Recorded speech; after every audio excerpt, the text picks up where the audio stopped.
the News Channel 5 network, this is MorningLine with Nick Barris.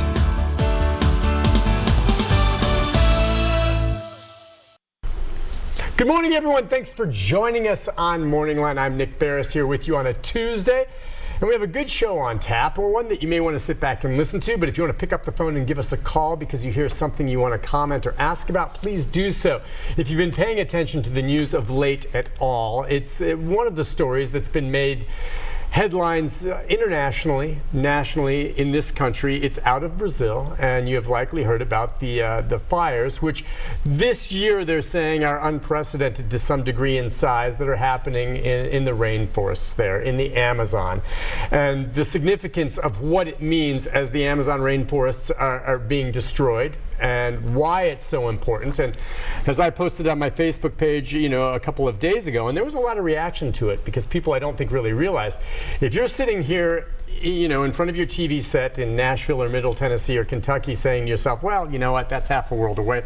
I'm here in Nashville. What the heck do I care about the rainforest burning? Well, one, you just care because you don't want something burning down in anyone's country. But two, if you want to look at it purely from a selfish point of view, it has a lot to do with what you're breathing right now, and oxygen, and the welfare of the entire planet. And it affects us all. And the fact that something like that down in Brazil can affect you all the way here in Nashville, Tennessee, or anywhere else in the world should tell you what type of global problem this really is. So how significant is it? What do we need to know to address it? And we'll explain to you here during today's program exactly what's happening down there. We're lucky here. We have so many great universities in the Middle Tennessee area. And if there's some big news story breaking, more often than not, we may just find an expert in a position to kind of talk about it. And we actually have someone on this morning who's going to take your calls and talk about this. Dr. Maria Luisa Jorge? Jorge, that's right, Jorge. Jorge Jorge.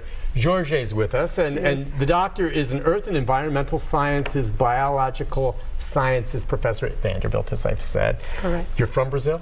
I am from Brazil, yes. You've been to the rainforest? You've been to the Amazon? Oh, yes, many, many times. I've worked there. Don't work right now, but have worked for 10 years in the Amazonian rainforest. Yes. Is there anything, and I know nothing quite of the size, but is there anything that compares to the Amazon rainforest as far as you know that you could describe to people in the United States? Does anything come close? I think about like the giant redwoods in California or something like that, but nothing comes close to the Amazon jungle, does it, in this country?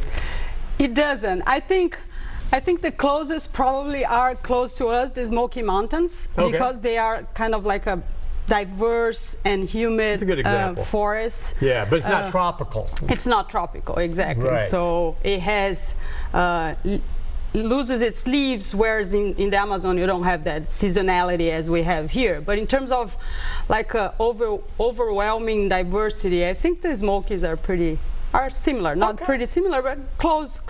Yeah, I know there's close. nothing. I just asked you for maybe something near it. All right, so when you talk about a tropical rainforest, if you would, give me a definition of what that is. I mean, tropical means what? Tropical means that it's within the true tropics. So really like in the mid latitudes on Earth. Okay. So it gets a lot of sun. It gets the temperatures are warmer, and for the rainforest, because of the sun and the temperature, it gets a lot of rain, and it gets into the cycle of water in the rivers and evaporating and becoming rain. So it's always very humid. Very humid, but good for vegetation to just grow. Good for vegetation to grow, and for a lot of species to diversify and become different species. So that's why we increase diversity in the forest. And then the animals follow that and also become very diverse. So a lot of different animals occupy the forest. So it's kind of like a cycle that just increases number of individuals, number of species, and biomass, because there is a lot of water and a lot of sunlight. How large is the Amazon rainforest? Do you know in terms of acreage or territory it covers? So in comparison, you can think that originally the rainforest of Brazil was the size of Australia. Okay. Yeah. All right. So I mean, the size of an entire continent. Yes. Okay. It's that large. Yes. But just of Brazil, which is 60% of the Amazon. Okay. So so it's even larger than Australia. Yes. So it would cover a good port. I mean, Of the United States? Yes. It's that big? It's that big, yes. I'm wondering, you talk about all of the vegetation that's there. Is it mostly hardwoods, softwoods? Is it a diverse type of woods? When you talk about the large trees, I know there's much more than just that. Right. I mean, the main structure of the forest is hardwood, so large trees. Okay. Not as large as the redwoods. So not like Douglas firs or redwoods, but these are jungle type trees. I don't know what. Yeah, so you can think about trees that are 50-meter high, okay. All right. or 40-meter high. You always hear about how they form a canopy almost right, over. And it's kind of like almost like a carpet of green canopy that you see from above, which is not as high as these 50 or 40-meter high trees, but about in some places of the rainforest of the Amazon, about 30 meters high. So it's pretty high. All right, let's talk about the fires, and we'll be showing you some video of what's happening there.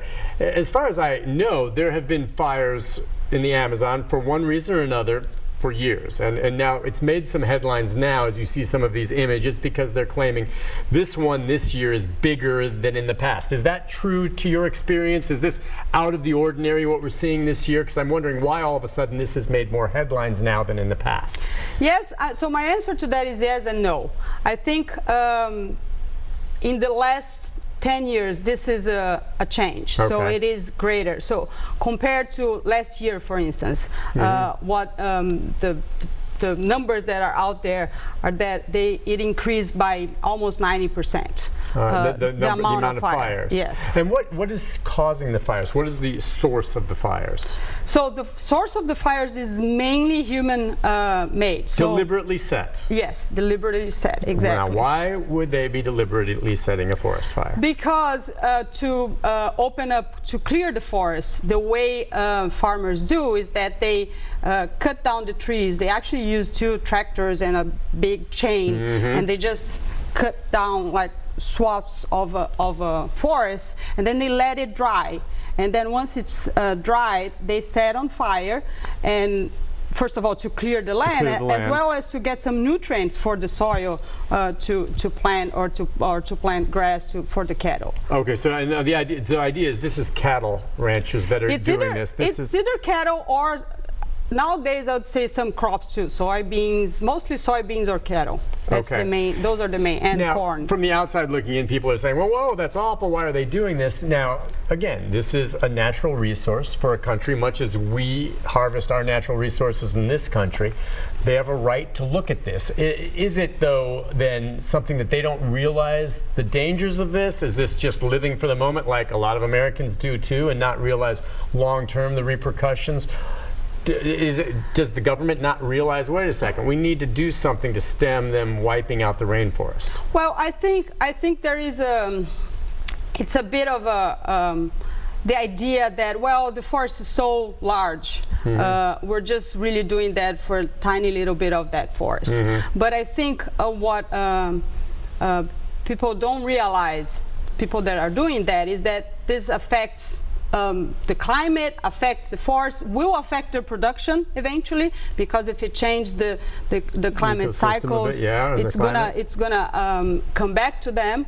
And so we're not in the beginning of the 20th century or beginning of the 19th century, which we didn't have technology to increase productivity without cutting forest or natural land. There are other ways of increasing productivity of commodities, of agriculture or cattle farming in Brazil without having to cut any forest anymore. So it is kind of a short way of thinking, I think. So we'll go to the break, but so is it a failure on the part of the government there to not address these other ways and provide incentives for these farmers to get technology to allow them to, take care of their cattle without having to create more space and make do with what they have? Overall, I mean, it's simplistic to say, but yes, I'd say that the government should be change their perspective. Okay. And that's the main problem right now. We just changed the government, and we were kind of expecting them to do that, not as fast as they're doing, but they're really signaling to everybody, go cut the forest because we really don't care if you do that. And now they're going to feel international pressure, and hopefully, again, you know, it's a sovereign country and they can do as they please. But at the same time, maybe there can be financial incentives, you think, from outside of Brazil, from the U.S. and others to help do this, you think? Because they're going to take a beating on the world stage. I mean, that current leader, I know, is kind of, you know, initially, who's the I don't even know who the president right now is of Brazil. But it's Jair Bolsonaro. Okay, well, he didn't like it because people were hammering him. Yes. And he kind of spoke out, but he's going to take a beating for this. Now, whether or not his constituents take it, but the world is going to be calling on him and say, as opposed to attacking him, I'd rather have the world call and say, what can we do to help? Right, right. Well, we'd like to help you. Yeah, and I think the world was already helping Brazil. So Germany and Norway were giving almost $1 billion to Brazil, which is called Amazonian funds. Oh, okay. But they say this is so that we can decrease the amount of deforestation in Brazil, which is related to the fires. Yeah. And this government just said, no, we're going to change the entire rules, and they're saying, okay, we're gonna back up then. So that's back off, and that's the problem, right? Because it's kind of a the world wants to help, but they don't want the Brazilian government to do whatever they want, right? So it is a very delicate That's where diplomacy is going to have to come in. Yes. Well, listen, we'll take a break. When we come back, I guess the bottom line is, again, getting into the issue of why you should care. And the professor here, you know, is into biological sciences. And so they've referred to the Amazon as the lungs of the planet. What does that mean? And why is it so important? What it means, and deforestation in general. By the way, that's just the prime apex example of a very important forest. But hey, we have deforestation in this country that disgusts me. So we'll take a break. We'll be back and take more of her comments as well as some of your calls if you want to join in the conversation right after this.